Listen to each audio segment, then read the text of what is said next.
जब नर्सरी पर से प्लांट को परचेज़ करके अपने घर ले आते हैं तो कितने दिन के बाद हमें इनका प्लांटेशन करना चाहिए?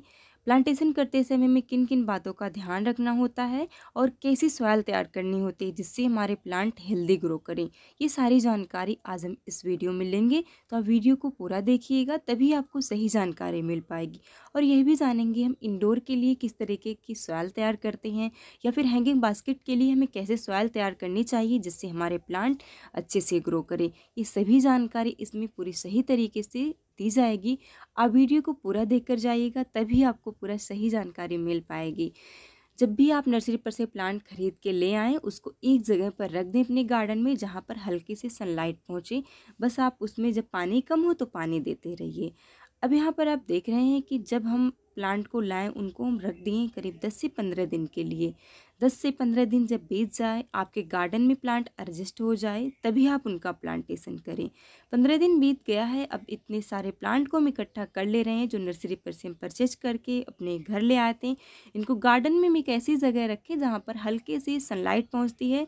ना ही हमें इनको डायरेक्ट सनलाइट में रखना है, ना ही एकदम छाये में रखना है।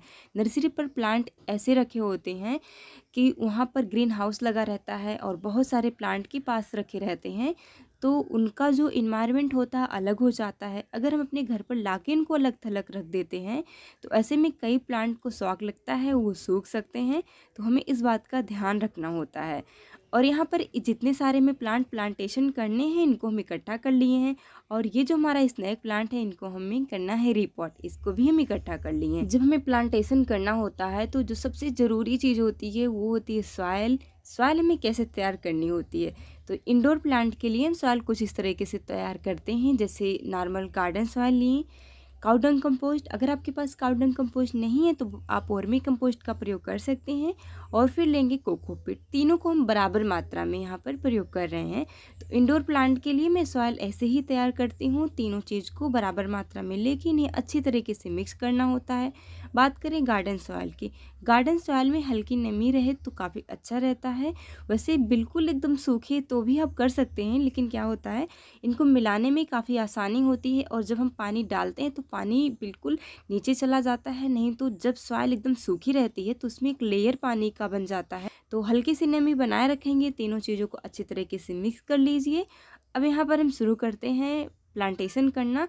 तो जो हमारे ये स्नेक प्लांट है ये 2 साल हो गए लगा हुए और ये पूरा इस तरीके से हो गए थे कि जितना हमारा पॉट है उनको ये सब टाइट पकड़ लिए थे और कई तो हमारे पॉट को ही फाड़ के बाहर निकल रहे थे। 2 साल हो गए इनका प्लांटेशन किए हुए। ये जो सारे स्नेक प्लांट आप देख रहे हैं इनको मैं इनकी पत्तियों को कट करके ग्रो करी थी और इतने सारे स्नेक प्लांट हो गए।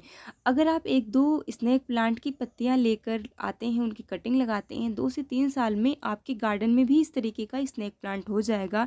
स्नेक प्लांट आपके घर की हवा को जल्दी से शुद्ध करता है। बेस्ट एयर प्यूरीफायर प्लांट की लिस्ट में इसको रखा गया है।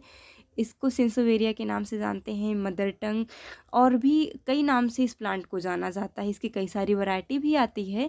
खैर ये रही इनकी वैरायटी के बारे में। हमारे पास यहाँ पर 3 से 4 वैरायटी का है। यहाँ पर 2 वैरायटी जो है इनका हम प्लांटेशन करेंगे। एक तो सिंपल है, ये दूसरी वाली आप देख सकते हैं कि इनकी एक जो बेबी प्लांट है वो किस तरह से गमले को फाड़ के ऐसे बाहर निकल गया। और इनमें इनके किनारे पर येलो कलर है, ये भी बहुत ही प्यारा प्लांट लगता है। नर्सरी पर से मैं कुछ 1-2 प्लांट ले आई थी जो मुझे 50 रुपये का मिला था और गार्डन में लगाने के कुछ टाइम के बाद कई सारे इसके भी प्लांट तैयार हो गए। तो कुछ इस तरीके से जब नर्सरी पर से 1-2 प्लांट लाते हैं या फिर कहीं से ले आते हैं, कुछ टाइम के बाद हमारे गार्डन में वो प्लांट बहुत ही ज़्यादा होता है जो इस तरीके के मदर प्लांट से बेबी प्लांट निकलने वाले होते हैं। जो हमारा ये सीडलिंग पॉट था, सीडलिंग पॉट में ही मैं इनको लगा दी थी, उसे अलग कर दी हूँ। अब यहाँ पर जो हम बड़े साइज का पॉट का प्रयोग कर रही हूँ, इनमें हमें कंकड़ रखना होता है। आप देख सकते हैं होल की साइज़, होल हमें थोड़ा सा बड़ा ही रखना होता है। बहुत छोटा अगर होल रख देते हैं, कई बार लोग गलती करते हैं, फिर उसमें पानी डालते हैं, पानी नहीं निकल पाता है या फिर कंकड़ नहीं रखते हैं। कंकड़ रखने का फ़ायदा ये होता है कि होल बड़ा रहता है, सॉइल नहीं निकल पाती है, पानी ही उससे जो एक्स्ट्रा रहता है वही बाहर जाता है। तो कंकड़ आप ज़रूर रखिए, उसमें होल भी बनाइए और सॉइल मिक्सचर तो इस तरीके से तैयार करिए कि पानी उसमें हमेशा गीला गीला ना रहे, यहाँ पर जिस तरीके से मैं सॉइल तैयार करी हूँ इंडोर प्लांट के लिए परफेक्ट रहता है। वैसे आप अपने हिसाब से देख सकते हैं, अगर आपको इसमें कोकोपीट की मात्रा ज़्यादा करनी है, आप बहुत ज़्यादा पानी नहीं डाल पाते हैं, कई बार आप बाहर रहते हैं, तो आप इसमें सॉइल की मात्रा को कम कर सकते हैं, कोकोपीट की मात्रा बढ़ा दीजिए। आप अपने अकॉर्डिंग देख सकते हैं। यहाँ पर इतने सारे जो भी हमारे कंटेनर हैं इनमें हम सॉइल मिक्सचर आधा आधा भर लिए हैं। अभी जब इनका हम प्लांटेशन करेंगे तब पूरा भरेंगे। अब हमारे पास जो सीडलिंग पॉट है इनमें भी हम सॉइल मिक्सचर भरेंगे। इसमें भी नीचे हम कुछ इस तरीके की पत्तियों को बिछा दे रहे हैं। सीडलिंग पॉट में होल थोड़ा ज़्यादा रहता है, क्योंकि जो सीडलिंग पॉट होता है इनमें अगर आप बहुत ज़्यादा पानी डालते हैं तो सीड खराब हो जाती है। इसमें बड़ा ही होल बना रहता है तो ज़्यादा अच्छा रहता है। पानी जैसे डालें तुरंत निकल जाए। इसमें आप कंकड़ रख दीजिए या फिर इस तरीके की पत्तियों को रख दीजिए। जब इस तरीके के पॉट को इकट्ठा सॉइल मिक्सचर तैयार करके भर के रख लेते हैं, जब हमें ज़रूरत लगती है तो इनका हम सीडलिंग करते हैं, या फिर हमें कटिंग लगानी रहती है तो भी लगाते रहते हैं। सीडलिंग पॉट के बाद यहाँ पर हम तैयार करें हैंगिंग बास्केट के लिए सॉइल मिक्सचर। हैंगिंग बास्केट के लिए सॉइल मिक्सचर थोड़ा अलग तरीके का तैयार होता है, क्योंकि हैंग करते हैं तो उनका हमें वेट कम से कम रखना होता है। तो हैंगिंग प्लांटर के लिए सॉइल मिक्सचर कुछ इस तरीके से हम तैयार करते हैं। 50% काउडंग कंपोस्ट लेते हैं और 50% कोकोपीट। काउडंग कंपोस्ट की जगह आप वर्मी कंपोस्ट का भी प्रयोग कर सकते हैं। कोकोपीट और काउडंग कंपोस्ट को अच्छी तरीके से मिक्स कर लीजिए। अब हैंगिंग प्लांटर के लिए ये सॉइल मिक्सचर तैयार है। जो कोकोपीट होता है इसमें भरपूर मात्रा में मॉइस्चर होता है, जिससे हमें बार बार पानी डालने की ज़रूरत नहीं पड़ती है और ये काफ़ी हल्का भी होता है। अब यहाँ पर हम कुछ दिवाली के खिलौने और दिए थे, इनको हम तोड़ लिए हैं। इनको हम नीचे रखेंगे। काफ़ी पतला है तो इसका बहुत ज़्यादा वेट नहीं रहेगा। तो जो हैंगिंग प्लांटर है उनके होल पर हम इस तरीके से रख दे रहे हैं। ये बहुत ही ज़रूरी पॉइंट होता है। जब भी आप कोई भी प्लांट लगाने जाएँ उसमें होल बना रहे, उस पर कंकड़ ज़रूर रखिए। जो भी आपका एक्स्ट्रा वाटर रहेगा वो ड्रेनेज होल के थ्रू बाहर चला जाएगा, आपके प्लांट ख़राब नहीं होंगे। ये बहुत ज़रूरी होता है। तो इस तरीके के हैंगिंग बास्केट में भी हम इतने सारे जो हमारा सॉइल मिक्सचर है इनको भर लिए हैं।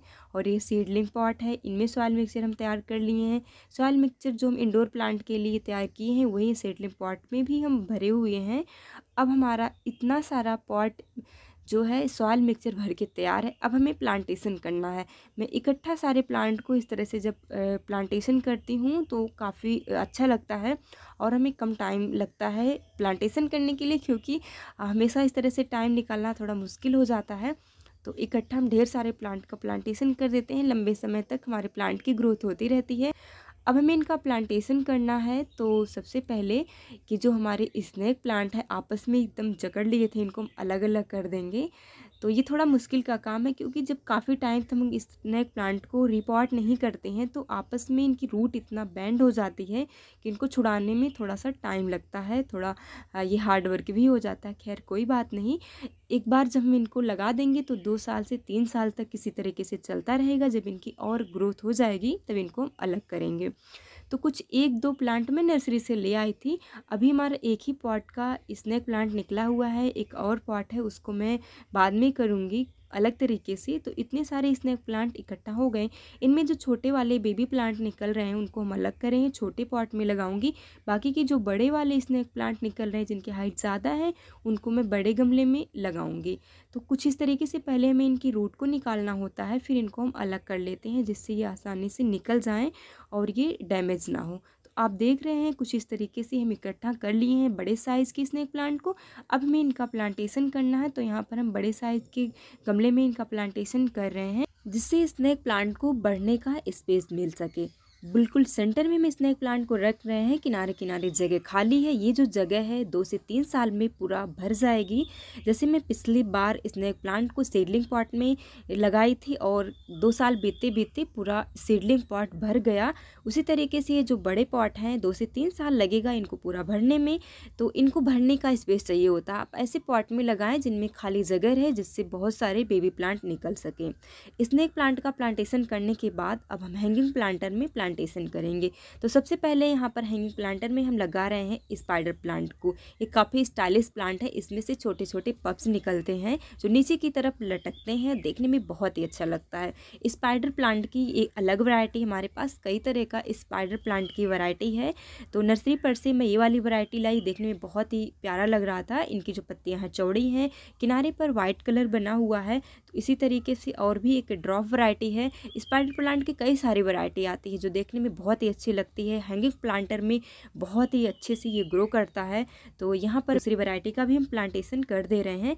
हमारे गार्डन में जो स्पाइडर प्लांट लगा हुआ है उसमें से बहुत सारे छोटे छोटे बेबी प्लांट निकले हुए हैं, उनको भी इन हैंगिंग प्लांटर में हम लगाएंगे। वैसे 3 तरह का स्पाइडर प्लांट मैं ले आई थी नर्सरी पर से, जिसका प्लांटेशन अभी कर दे रही हूँ।